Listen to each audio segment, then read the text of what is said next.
Hello everyone, আসসালামু আলাইকুম। আজকের ভিডিওতে থাকবে অ্যাক্রিলিক পেইন্টিং এর বেসিক সমূহ। কিভাবে অ্যাক্রিলিক পেইন্টিং শুরু করবেন, সাধারণ কোন সাবজেক্ট ইউজ করে শুরু করবেন, কিংবা শুরু করতে কি কি লাগবে, আর বলে দেওয়ার চেষ্টা করব সবচেয়ে ভালো ব্র্যান্ড কোনটা।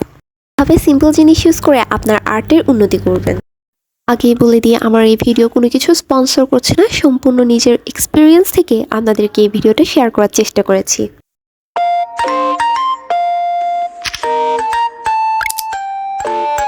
প্রথমেই বলি অ্যাক্রিলিক পেইন্টিং কি। অ্যাক্রিলিক পেইন্ট হচ্ছে এমন একটি পেইন্ট যা যে কোনো স্থির পদার্থের উপরেই করা যায়, যা শুকিয়ে গেলে আরেকবার উঠানো যায় না, যে কোনো জায়গায় পেইন্ট করা যায় এবং পেইন্টিংয়ের ওপর পানি পড়লেও পেইন্টিংয়ের কোনো ক্ষতি হয় না। তারপর দেখে আসি অ্যাক্রিলিক পেইন্টগুলো আসলে কেমন। বাজারে অনেক রকম অ্যাক্রিলিক পেইন্ট থাকে, সাধারণত আমি ইউজ করি কিপ স্মাইলিং অ্যাক্রিলিক পেইন্টগুলো। বাজারে মঞ্চমার্টে আর ক্যামেলের মতো আরও অনেক পেইন্ট আছে, এগুলো সাধারণত বড় টিউব কিংবা 12 ml ছোট টিউবে থাকে। আমি আপনাদের সাজেস্ট করব ফার্স্টে বড় পেইন্ট না কিনে হাতের কাছে যে ছোট পেইন্ট আছে সেগুলো দিয়ে শুরু করা। কিপ স্মাইলিংয়ের স্টুডেন্ট বাজেটে বেস্ট কালার বলবো। আর সাথে চাইলে অন্য যে কোনো ব্র্যান্ডের একটা বড় হোয়াইট কালার কিনে নিতে পারেন।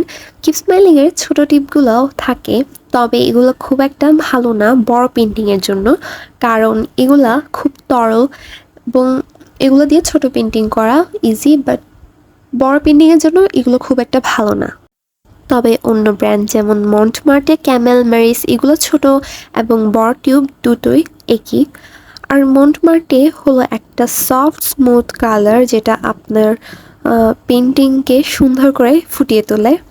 আপনার হাতের নাগালে যে কালারই থাকুক না কেন আপনি সেটা দিয়ে আপনার পেইন্টিং শুরু করতে পারেন, তাতে কোনো সমস্যা নেই। হোয়াইট পেন্ট একটু বেশি খরচ হয়, ওই জন্য বলবো যখন আর্ট শপিং করবেন তখন একটা এক্সট্রা হোয়াইট পেন্ট কিনে নেবেন। এরপর বলি কালার প্যালেটের কথা। কালার প্যালেট না থাকলেও কোনো সমস্যা নেই, যে কোনো কিছুতেই কালার মিক্স করতে পারেন। অ্যাক্রিলিক পেইন্টিংয়ের জন্য সবচেয়ে বেশি ইউজ করা হয় ক্যানভাস, আর ক্যানভাসে থাকে 4টা কাঠের টুকরো। কাঠের টুকরোর সাথে থাকে একটা কাপড় যেটার উপর হোয়াইট জেসু দেওয়া থাকে, আবার যদি ব্ল্যাক জেসু ইউজ করা হয় তখন সেটা ব্ল্যাক ক্যানভাস। এই বিভিন্ন সাইজের ছোট থেকে বড় এবং বিভিন্ন শেপের ক্যানভাস পাওয়া যায়, আপনারা চাইলে যে কোনোটাতেই পেইন্ট করতে পারেন। তবে বাজারে ক্যানভাসের দাম তুলনামূলক একটু বেশি হয়ে থাকে। আপনারা চাইলে আবার নর্মাল লেখার কাগজেও পেইন্ট করতে পারেন কিংবা পোস্টার পেপারেও।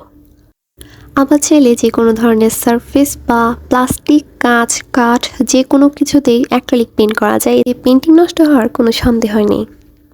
অ্যাক্রিলিক পেইন্টিং কাপড়েও করা যায়, তবে কাপড়ে করার কোনো এক্সপিরিয়েন্স নাই বলে আমি এই সম্পর্কে কিছুই বলতে পারছি না, কারণ আমি আগেই বলেছিলাম আমার অভিজ্ঞতা থেকে আমি আপনাদেরকে সব কিছু শেয়ার করব। এরপর চাইলে ক্যানভাস পেপারে, আবার চাইলে এমন স্কেচ পেডেও নিমিশিয়ে মনের মাধুরী মিশিয়ে আঁকতে পারেন। এরপর বলবো ক্যানভাস কাপড়ের কথা। ক্যানভাস কাপড় হলো এমন একটি কাপড় যেটা দিয়ে তৈরি করা হয় ক্যানভাস।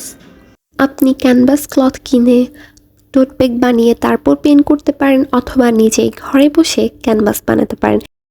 আপনারা চাইলে আমার মতো কার্ডবোর্ড দিয়ে মোটা ফ্রেম তৈরি করে তারপর ক্যানভাস বানাতে পারেন। আমার ভয়েসটা অন্যরকম শোনার কারণ হচ্ছে আমার এখন সর্দি। আপনারা যদি চান আমি ক্যানভাস তৈরির উপর আরেকটা ভিডিও শেয়ার করতে পারি। আমার বানানো এখানে আরও কিছু ক্যানভাস রয়েছে।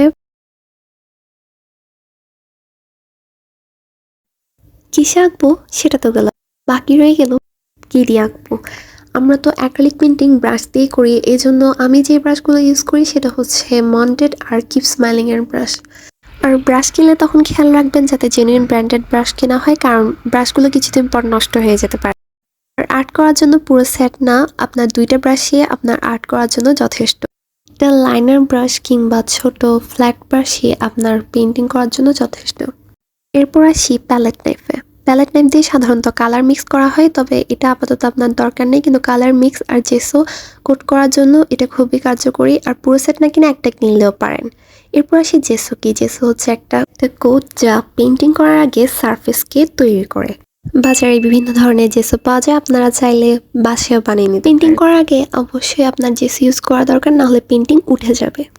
এবার বলি গ্লোস কি। অ্যাক্রিলিক পেইন্টে ফিনিশিং দেওয়ার জন্য এক প্রকার বার্নিশ, যেটা অ্যাক্রিলিক পেইন্টের উপর ইউজ করলে একটা গ্লোসি ভাব আর পেইন্টিংকে অনেকদিন টিকিয়ে রাখতে সাহায্য করে। আমার বলা এতক্ষণ যতগুলো প্রোডাক্ট ইউজ করেছিলাম সবগুলোই আপনারা দারাজে পেয়ে যাবেন, এবং দারাজে বিশেষ করে ক্যানভাস অ্যান্ড পেপার ট্রি এই 2টা শপই আমার কাছে বেস্ট। আশা করছি এই পুরো ভিডিওতে আপনাদেরকে অ্যাক্রিলিক পেইন্টিং সম্পর্কে একটা সুন্দর ধারণা দিতে পেরেছি। অসংখ্য ধন্যবাদ পুরো ভিডিওটা এতক্ষণ পর্যন্ত দেখার জন্য।